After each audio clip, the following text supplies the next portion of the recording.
Hello friends, welcome to page सेमेनिया। तो आज हम 24 जून का द हिंदू एट 12 एक्सप्लेन करेंगे। तो आज शुरुआत करते हैं आज के कोटेशन का। तो आज कोटेशन हमारा जुड़ा हुआ है एग्रीकल्चर से। तो इनका कहना है, ये आपका लिखा गया था मेनली आपका बिल और मिलिंडा गेट्स फाउंडेशन द्वारा। इनका कहना है, investment in agriculture are the best weapons against hunger and poverty and they have made life better for billions of people. मतलब क्या है इसका कि देखिए, कृषि में अगर निवेश किया जाता है तो ये सबसे अच्छा हथियार, सबसे अच्छा टूल है भुखमरी से और गरीबी से लड़ने का। और इन्होंने जो है आपका मतलब इन्वेस्टमेंट एग्रीकल्चर में अगर हो रहा है तो इससे काफ़ी लोगों की जो ज़िंदगी है पूरे विश्व में वो सुधरी भी है, मतलब उनको वो बेटर ही हुई है। ऐसा क्यों कह रहे हैं? देखिए, इसके इसके जो है कई कारण हैं। देखिए, अगर आपका एग्रीकल्चर में निवेश होगा, अगर आपका उसमें जो है निवेश अच्छा खासा हो रहा है, तो देखिए उससे लार्ज नंबर ऑफ पीपल आपके उस पर उससे एम्प्लॉय होंगे। क्योंकि हम सब जानते हैं कि जो आपका एग्रीकल्चर सेक्टर है ये आपका लेबर इंटेंसिव सेक्टर है। मतलब क्या है कि ये लार्ज नंबर ऑफ पीपल को एम्प्लॉय करता है। तो इससे लोगों की जो इनकम है वो बढ़ेगी। तो इससे जो पॉवर्टी है, गरीबी है, वो तो खत्म ही होगी। दूसरा क्या है? हंगर। देखिए, अगर आपका एग्रीकल्चर में इन्वेस्टमेंट होगा तो इससे जो आपका टेक्नोलॉजी है वो इम्प्रूव होगी और अच्छे क्वालिटी के सीड्स जो है डेवलप किए जाएंगे। तो इससे जो आपका जो फूड फूड प्रोडक्शन है पूरे विश्व में वो बढ़ेगा। तो जो आपका हंगर है, जो आपका भुखमरी है, ये उससे जो है दूर हो, मतलब वो दूर हो सकता है। और देखिए, जो आपका यूएन सस्टेनेबल डेवलपमेंट गोल है, जो पहला गोल है क्या है आपका आपका जीरो पॉवर्टी, दूसरा क्या है आपका जीरो हंगर। तो देखिए, इन दोनों को दूर करने के लिए जो कृषि में निवेश करना बहुत ही आवश्यक है, ये पूरी इसकी बात करते हैं। तो आगे शुरुआत करते हैं हमारा आज का हिंदू टूल साथ। तो आज का हिंदू टूल हमारा पहला आपका आर्टिकल क्या है फ्रेंड्स? पहला आर्टिकल जो है हमारा है ये, इसमें आपका मद्रास हाई कोर्ट की एक जजमेंट है जिसमें एक दलित पर्सन था, उसकी जो है उसका मर्डर हो गया था। जो भी उसमें दोषी थे उनको जो है उनकी मतलब उनको बरी कर दिया गया है। तो उसी को क्रिटिसाइज कर रहे हैं इस पूरे आर्टिकल में। तो ये पूरा आर्टिकल है, ये हमारे लिए उतना इंपॉर्टेंट है तो उसको हम डिस्कस नहीं करेंगे। फिर दूसरा आर्टिकल हमारा क्या है? दूसरा आर्टिकल है कि यूएस गवर्नमेंट ने जो है जो मेनली आपके नॉन इमिग्रेंट वर्कर जो वीज़ा होता है पूरे विश्व में अगर बात करते हैं उसको जो है बंद कर दिया हुआ, मतलब उसको इशू करने के लिए उन्होंने बंद कर दिया। मतलब इस साल के अंत तक जो है ये इशू नहीं किया जाएगा, ये मेनली इसमें बात कर रहे हैं। तो कौन कौन से वीज़ा को बंद किया गया उसको हम एक बार देख लेते हैं फ्रेंड्स। तो आपका H1B वीज़ा, जो आपका मेनली स्किल्ड वर्कर्स हैं, मेनली जो आपके ग्रेजुएट्स होते हैं जो वहाँ पे जाते हैं उनके लिए इशू किया जाता है, तो उसको बंद कर दिया गया है। H2B वीज़ा क्या होता है फ्रेंड्स? जो भी आपके जो सीजनल वर्कर है, मतलब जैसा कि अगर हम बात करते हैं जो आपका हॉस्पिटलिटी सेक्टर हो गया, आपका जो एग्रीकल्चर सेक्टर हो गया, जो वहाँ के जो वर्कर मिलने जाते हैं जो सीजनल होते हैं, उसके जो वीज़ा इशू किया था उसको बंद कर दिया गया है। तीसरा क्या आपका वीज़ा बंद किया गया है? L1 visa. अभी ये क्या है फ्रेंड्स? ये जो आपका इंट्रा कंपनी ट्रांसफर होता है, जैसा कि मान लीजिए कोई भी कंपनी है यूएसए की, यहाँ पे है इस्टेब्लिश है, तो जो यहाँ मान लीजिए वहाँ के जो आपके मैनेजर होंगे, आपके जो मेनली वर्कर होंगे, वो यहाँ पे आते हैं और यहाँ का जो बेस्ट वर्क एक्सपीरियंस है उसको वो गेन करके वहाँ जाते हैं। तो ये आपका इसके लिए इशू किया जाता है। J1 वीज़ा क्या होता है फ्रेंड्स? ये स्टूडेंट जो होते हैं मेनली, जो आपका जो समर प्रोग्राम्स वगैरह होता है, तो वर्क और स्टडी को बैलेंस करने की मतलब जो मेनली किया जाता है J1 वीज़ा, उसको वो भी बंद कर दिया गया है।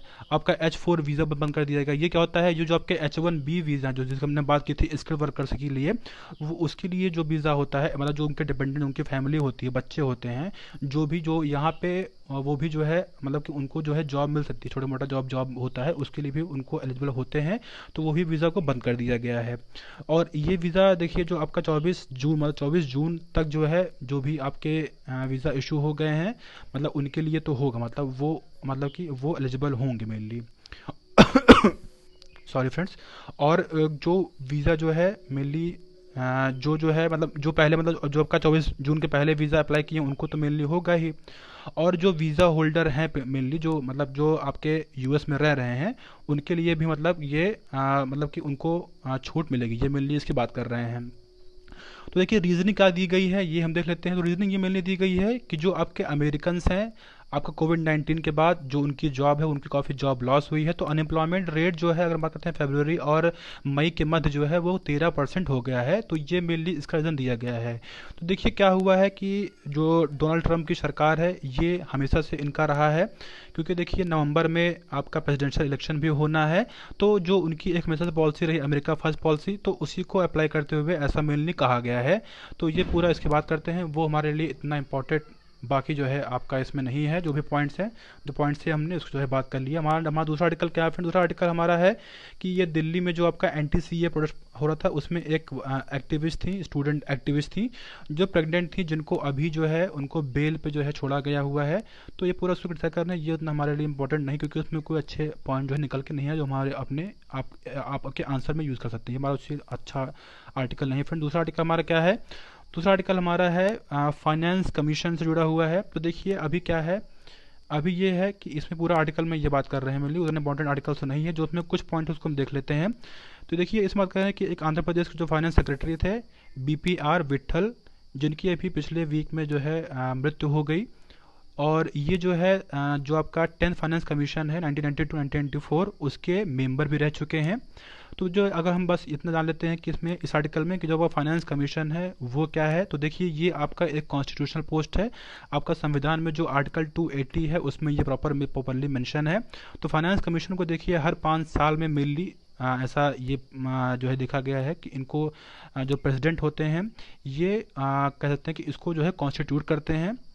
तो और इनका मेनली काम क्या होता है इसको हम एक बार देख लेते हैं फ्रेंड। इनका काम मेनली ये होता है कि जो भी टैक्सेस वगैरह सेंटर और स्टेट द्वारा कलेक्ट किया जाता है, तो जो भी पैसा कलेक्ट होता है उसको डिस्ट्रीब्यूट, मतलब उसको जो भी उसका नेट प्रोसीड होता है उसको जो है डिस्ट्रीब्यूट करने के लिए जो भी आपका सेंटर टू स्टेट और अमंग स्टेट, मतलब स्टेट मतलब कोई भी स्टेट मान लीजिए अच्छा है या कोई स्टेट जो है काफ़ी पुअर है, तो उसके मध्य भी जो है उसके प्रॉपरली उनको डिस्ट्रीब्यूट किया था। उससे कई क्राइटेरिया होते हैं, मतलब आपका जो वर्टिकल डिस्ट्रीब्यूशन और आपका हॉरिजॉन्टल डिस्ट्रीब्यूशन होता है, ये पूरा उसमें प्रॉपर क्राइटेरिया मेंशन होता है, इसमें कौन कौन से क्राइटेरिया हैं।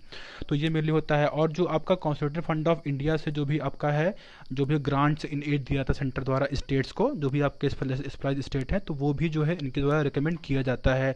तो ये सब मेनली इसके आपका फाइनेंस कमीशन के मेनली काम होता है। ये जो आपका मेनली ये क्वाजी जुडिशियल बॉडी होती है, ये आपको जानने की जरूरत है। तो ये पूरा हमारा आर्टिकल हुआ फ्रेंड्स। हमारा तीसरा आर्टिकल क्या है फ्रेंड्स? तीसरा आर्टिकल हमारा है, इसकी बात कर रहे हैं इंडियन एयरफोर्स की बात कर रहे हैं। जो आपका AC आपका जो लाइन ऑफ एक्चुअल कंट्रोल पे है, जो आपका इंडियन एयरफोर्स है, उनकी जो पोटेंशियल है उसको यूटिलाइज करने की आवश्यकता है, ये पूरी इसकी इसमें मेनली बात कर रहे हैं। ऐसा क्यों कह रहे हैं? देखिए ऐसा इसलिए कह रहे हैं कि जो हमारा आपकी जो आपका इंडियन एयरफोर्स है, उनकी जो अगर हम बात करते हैं क्वालिटेटिव और क्वांटिटेटिव एडवांटेज है, अगर हम बात करते हैं जो चाइना का पीपल्स लिबरेशन आर्मी एयरफोर्स है उसकी अपेक्षा, तो क्यों है? देखिए क्योंकि देखिए इंडिया के पास जो आपका fighter fleet 4th generation aircraft है, मतलब जो फाइटर प्लेन्स होते हैं, जैसा कि जो सुखोई 30 MKIs, मिराज 2000S और मिग 229, तो ये सब जो है काफ़ी सुपीरियर है। अगर हम बात करते हैं जो आपका चाइना के साइड जो है, जो J10 हो गया, J11 हो गया, सुखोई MKK हो गया, तो इससे जो है आपका इंडिया का जो आपके फाइटर जेट्स हैं वो काफ़ी अच्छी, मतलब कि अच्छी पोजीशन में है, काफ़ी अच्छे रोबस्ट हैं। और क्या है आगे? तो आगे जो हमारा आपका इंडियन एयरफोर्स है, उनके पास जो ऑपरेशनल बेस हैं चाइना के अपेक्षा जो है आपका LAC बॉर्डर पे काफ़ी है। तो ये सब कह सकते हैं काफ़ी एक रीज़न है जो इंडिया को जो है, जैसे हम जानते हैं हमेशा आर्मी को ही, जो आपके ग्राउंड आर्मीज हैं उन्हीं को एम्प्लॉय किया जाता है। इंडियन एयरफोर्स की जो आपका पोटेंशियल है उसको यूटिलाइज नहीं किया जाता है मेनली। तो देखिए इसमें 2 एरिया बता रहे हैं जहाँ पे इंडिया जो है उनका एडवांटेज चाइना से थोड़ा सा कम है। पहला क्या एरिया है? पहला एक जो आपका एक जो ground based air defence network है वो चाइना काफ़ी बेहतर है, मतलब उनके पास S300, S400, HQ9 सिस्टम, ये सब आपका क्या है? ये आपका ground based air defence network है जो चाइना के पास काफ़ी बेहतर है इंडिया के पास, इंडिया की अपेक्षा। दूसरा क्या है?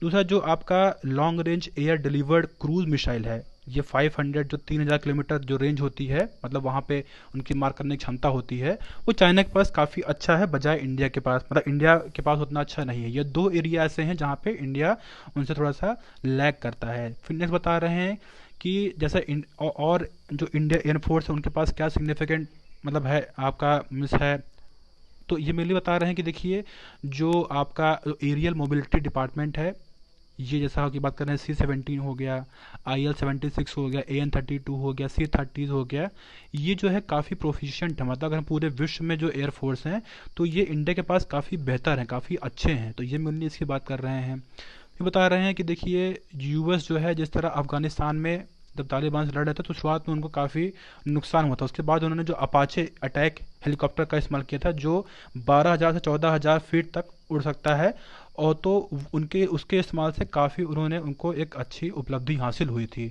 और इंडिया के पास जो आपका इंडियन एयरफोर्स उनके पास भी अपाचे हैं ही ये तो हम जानते हैं, तो उसको भी लद्दाख एरियाज़ में आपका जो एलएसी एरियाज़ है वहाँ पे डिप्लॉय किया जा सकता है। फिर बता रहे हैं फाइनली जो आपका एक जो सर्विलांस एरिया है वहाँ पे चाइना का काफ़ी मतलब उनके पास काफ़ी अच्छा जो अगर बात करते हैं जो आपका लो अर्थ ऑर्बिट जो लियो पे सर्विलांस सेटेलाइट्स होती हैं वो उनके पास काफ़ी बेहतर हैं। तो इंडिया को जो आपका उनका जो स्पेस बेस्ड सर्विलांस एसेट्स है उसको इम्प्रूव करने की आवश्यकता है, ये पूरी इस पे बात कर रहे हैं। अंत में बता रहे हैं कि एयर पावर की क्या मतलब क्या इंपॉर्टेंस है। तो देखिए बताने देखिए क्या हुआ है कि देखिए हमेशा से जो आपका आईएफ है उसको दरकिनार ही किया गया है। तो अभी अगर हम उसका इस्तेमाल नहीं करेंगे, जो उनकी जो उनका पोटेंशियल है उसको इस्तेमाल नहीं करते हैं, तो चाइना देखिए जो चाइना हम अभी हाल ही में उन्होंने जो है काफ़ी हैविली इन्वेस्ट किया हुआ है और अपने एयरफोर्स को वो मॉडर्नाइज भी कर रहे हैं। तो ज़रूरत यही है कि जो अभी जो हमारा इंडियन एयरफोर्स है उसको इस्तेमाल किया जाए, क्योंकि देखिए कोविड-19 के दौरान जो है जो बजटरी कट होगा आपका डिफेंस सिस्टम में वो लाजमी है, क्योंकि ये देखिए और सेक्टर जो हमारे इंपॉर्टेंट सेक्टर है उसमें सरकार ज़्यादा इन्वेस्ट करेगी, तो इसमें इसमें कट कर सकती है। तो अभी अगर इस्तेमाल नहीं करेंगे तो भविष्य में जो इसका जो आपका कंटेम्पोरी मिलिट्री पावर है उसको हम सही से यूटिलाइज नहीं कर पाएंगे। तो ये पूरा इसमें इसकी जो है बात कर रहे हैं। हमारा दूसरा दूसरा आर्टिकल हमारा फ्रेंड्स है आपका ट्रांसफॉर्मिंग एजुकेशन। मतलब क्या बात बात कर रही हैं इसमें बता रही हैं कि जो आपका एजुकेशन है उसको उसमें जो क्लाइमेट का क्या रोल होना चाहिए, जो आपका नेचुरल वर्ल्ड है उसको इंटीग्रेट किस तरह किया जाए, ये उसकी पूरी बात करते हैं। शुरुआत करते हैं इस आर्टिकल को। इसमें कह रहे हैं कि देखिए कोविड-19 से जो आपकी इकोनॉमी है और जो लोग हैं, जो हमारा एजुकेशन क्षेत्र है, देखिए एजुकेशन जो है ऑनलाइन हो गया है।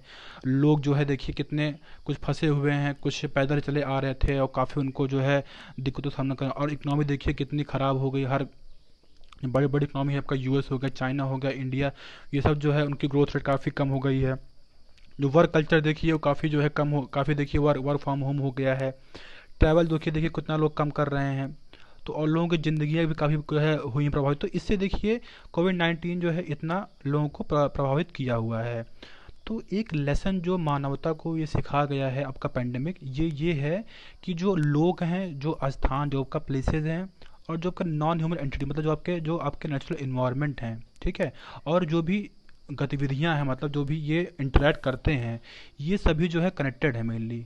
और अगर हम ये जो कनेक्शन है अगर इसको हम इग्नोर करेंगे तो हमेशा से जो है, और इसको हमेशा से इग्नोर किया ही गया है। अगर हम बात करते हैं इकोनॉमी के क्षेत्र में, देखिए इकोनॉमिक क्षेत्र में क्यों कर रहे हैं कि क्यों उसको इग्नोर किया गया है। देखिए इकोनॉमी में हमेशा हम ग्रोथ की बात करते हैं, तो हम जो एक इन्वायरमेंटल एस्पेक्ट है उसको हम भूल जाते हैं। क्योंकि अगर हम जैसा आपके हम बात करते हैं जो हमारा जो इंडस्ट्री सेक्टर है उसमें जितना ज़्यादा प्रोड्यूस कर देते हैं कि भूल जाते हैं कि हमारा जो और भी सेक्टर है आपका, जो हमारा जो नॉन सेक्टर है उसको हम भूल जाते हैं।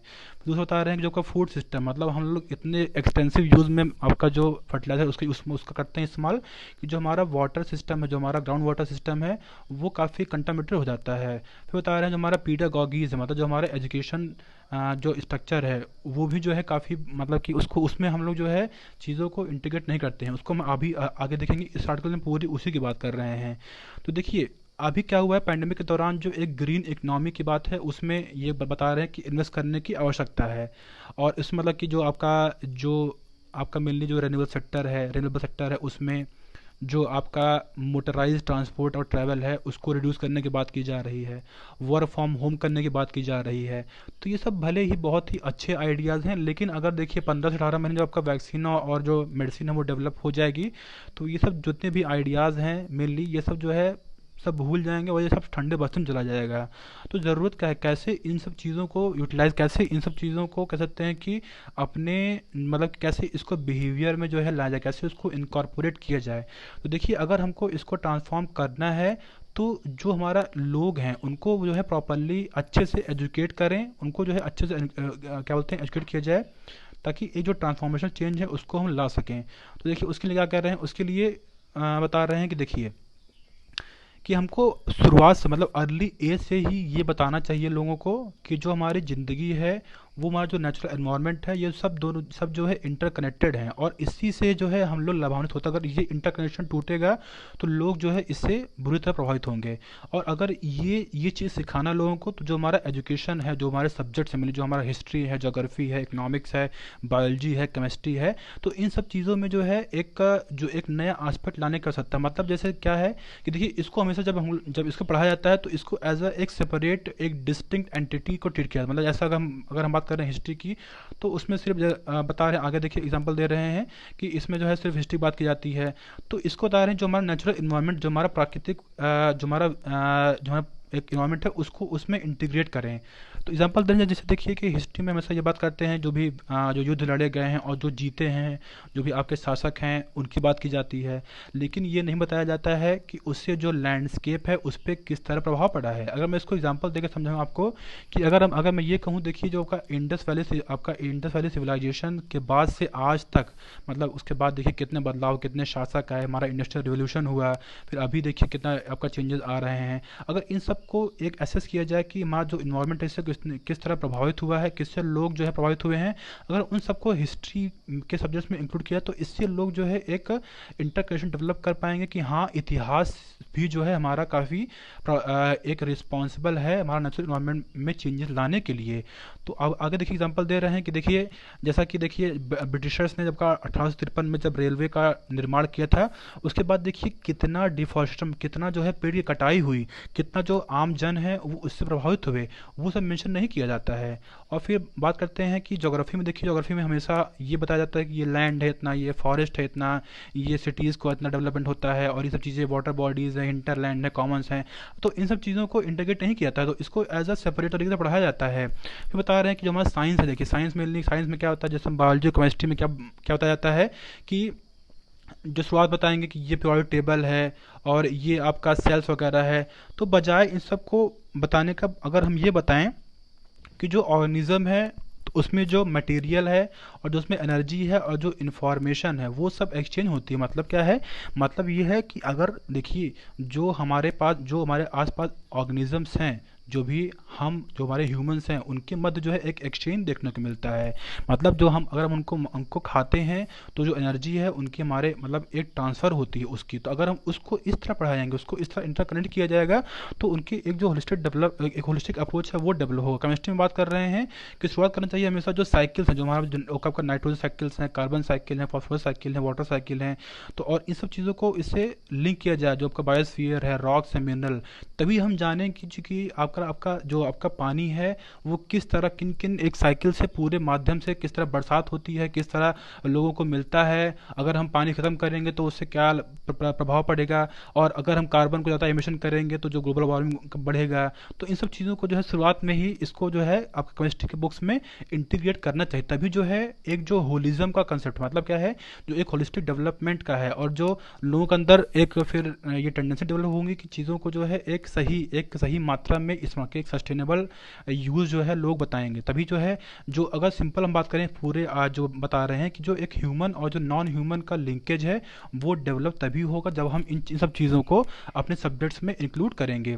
फिर आगे बता रहे हैं कि जो आपका क्लाइमेट चेंज हुआ है, जिसपे आपका जो एंथ्रोपोजेनिक ग्रीन हाउस है, मतलब क्या है कि जो मानव जनित जो ग्रीन हाउसेज डेवलप किए जा रहे हैं, जिससे आपका ग्राउंड लेवल पे और जो आपका क्लाइमेट चेंज हो रहा है, वो सब डेवलप करने की आवश्यकता है, उसको बताने का, उसको जो है हमारे स्टडीज़ में, उसमें लिटरेचर में, कल्चर में, ये सब चीज़ें उसको इसमें इंक्लूड करना चाहिए। और इसके लिए जो हमारे करिकुलर डेवलपर्स हैं, जो आपका करिकुलम बनाते हैं, उसमें उसको रिस्ट्रक्चर किया जाए, रिबिल्ड किया जाए मटेरियल को, ताकि जो ये सब जो ये इन्फॉर्मेशन, जो ये नॉलेज है, उसको इम्पार्ट किया जा सके।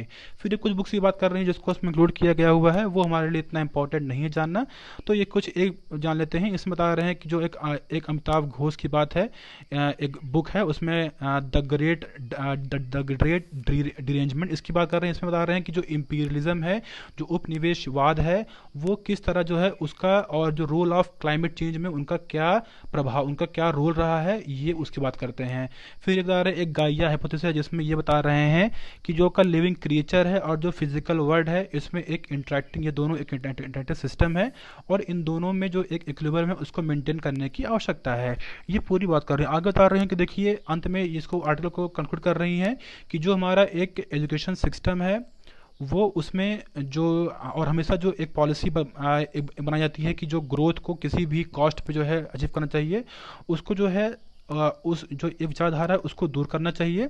और जो एक इकोनॉमी में और जो एक नेचुरल वर्ल्ड में एक इंटरलिंकेज डेवलप नहीं हो रहा है उसको लिंकेज करने की आवश्यकता है।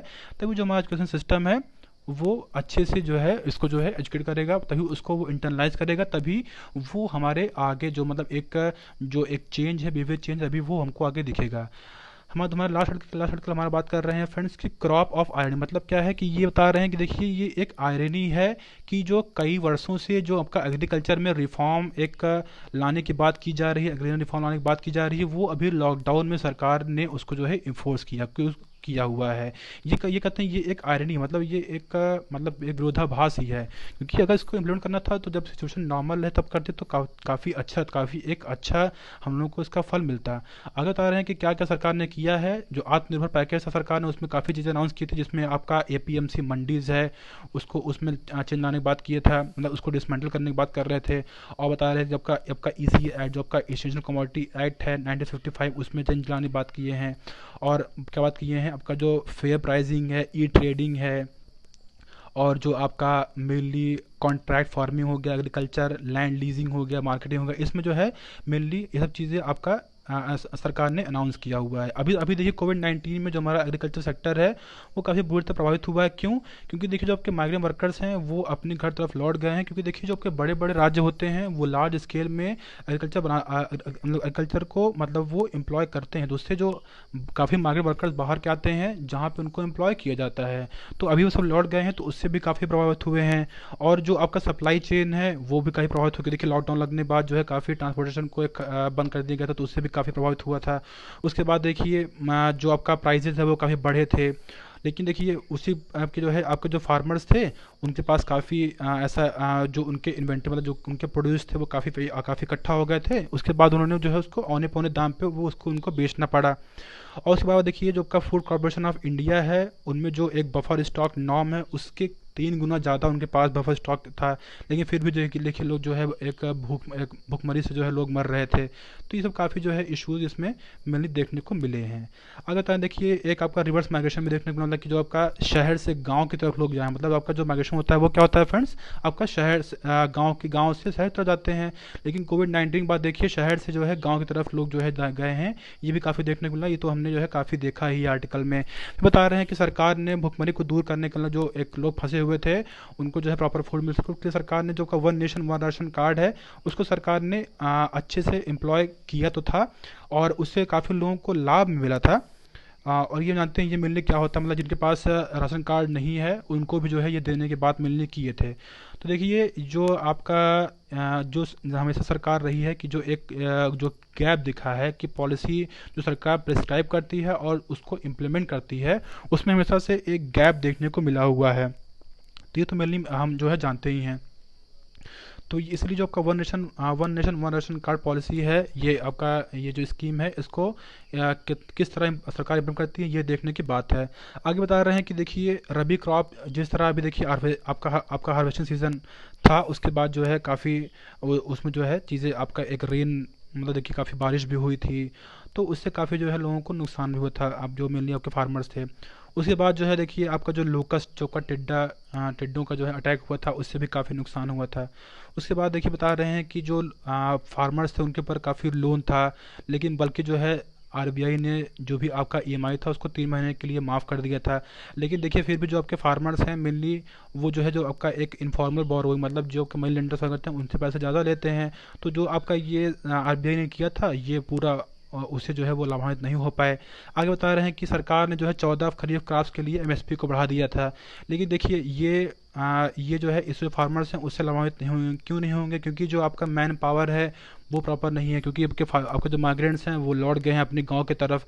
और जो आपका मशीनरी है, मतलब जो मशीनरी वगैरह है और जो स्टोरेज सिस्टम है वो काफ़ी वीक है। तो इससे जो का जो एमएसपी है बढ़ाए हुए हैं, इससे उनको प्रॉपर लाभ नहीं मिलेगा। आगे बता रहे हैं कि इकोनॉमिक्स कुछ स्टेप स्टेप जो है कर रहे हैं सजेस्ट कि कैसे जो है कैश टू फूड क्रॉप्स को जो है सरकार मतलब कि स्विच करें। उसके लिए सरकार देखिए प्राइम मिनिस्टर मोदी जी ने अभी गो लोकल की बात की है। मतलब क्या है कि आपका जो सप्लाई चेन है उसमें जो लोकल प्रोडक्ट हैं उसको उसमें एम्प्लॉय किया जाए। उसकी सरकार फिर नेक्स्ट आपके दे सुझाव की जो आपका पीएम किसान योजना है उसमें जो जो आपके फार्मर्स हैं जिनको जिनके पास लैंड नहीं है उनके लिए भी इसको एक्सटेंड किया जाए। फिर देने सुझाव दे रहे हैं कि जो आपके फर्टिलाइजर्स हैं, सीड्स वगैरह हैं, उसको जो है ग्राम सभा के माध्यम से लोगों तक उसको पहुंचाया जाए। और जो आपके फार्मर प्रोड्यूसर ऑर्गेनाइजेशंस होते हैं उसको स्ट्रेंथन किया जाए ताकि जो फार्मर्स के राइट है उसको उनको मिल सके। अंत में बता रहे हैं कि देखिए अभी क्या हुआ है कि और जो वर्ग आपका जो वर्ल्ड हंगर डे के दिन जो का अभी 28 मई 2020 को जो है आपका ऑब्जर्व किया गया था, उसमें जो इंडिया की रैंकिंग थी पूरे विश्व में जो 117 देश में 102 रैंकिंग जो है इंडिया को मिली है। तो देखिए काफ़ी मतलब कि एक बुरी मतलब काफ़ी ये एक बुरी रैंकिंग मतलब काफ़ी ख़राब रैंकिंग है। तो इससे देखिए अगर हम बात करते हैं कि आपका एग्रीकल्चर सेक्टर है जो इंडिया की जो जीडीपी उसमें 17% इंक्लूड करता है, मतलब शेयर उनका है। और जो 50% जो इंडिया के लोग हैं यहाँ पे एम्प्लॉय हैं, ठीक है, इनके यहाँ से इनको इनकम मिलती है। फिर भी देखिए ये काफ़ी एक कहते हैं कि एक विरोधाभास है कि जो एक हंगर हंगर इंडेक्स में इंडिया का जो 102 रैंकिंग है 117 देशों में। तो देखिए अंत में कह रहे हैं कि जब जब एक प्राइम मिनिस्टर बात कर रहे हैं कि जो 2022 तक जो किसानों की इनकम है उसको जो है दुगना कर दिया जाएगा, तो वो काफ़ी मतलब काफ़ी वो अचीवेबल में भी ना हो, ये इसकी जो है बात करते हैं पूरे आर्टिकल में। तो आज के लिए फ्रेंड्स इतना ही है। Thank you friends.